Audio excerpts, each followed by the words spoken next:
Good morning, brothers and sisters. Welcome to our 50 days of prayer for reconciliation, oneness, and healing. Today is our last day, day 50, and I want to encourage you to continue reading John chapter 17 to make it a daily habit where we continually asking Jesus to make us one. Day 50, the cross. This is a practical exercise for a congregation, a prayer group, or a few individuals together. You will need a wooden cross, a hammer, some nails, pieces of paper, pens, a box of matches, a tin rubbish bin. It is one thing to receive teaching on Jesus being both our sin and pain bearer. It is another thing to put this truth into practice and actually give Jesus all our sin and pain. It is interesting that Jesus sometimes asked people to do something practical so that they could really grasp some truth. He put mud on the eyes of one blind man and told him to go to wash it off in the pool of Siloam. John chapter 9, verse 1 to 7. There was nothing special about the mud or the pool, but Jesus knew that for this man, acting something out like this would help his faith to grow to the point where he could receive his healing. Naaman was also told to go to the wash 7 times in the river Jordan. Let us consider a practical action that can help us receive healing for our wounded hearts. Writing down our worst sufferings and losses can help us admit our woundedness.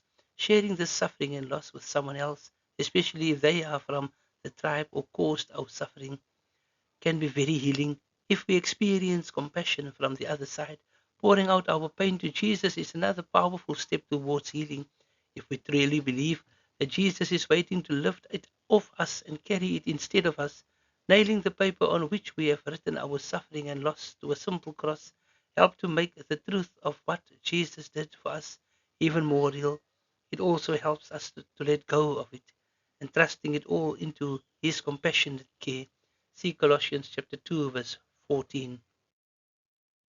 Removing the papers from the cross and burning them seals this further in our hearts. The above has been practiced with groups of people in many countries and continents and has become known as the Cross Workshop. It is a means of acting out our belief that Jesus carried our pain on the cross.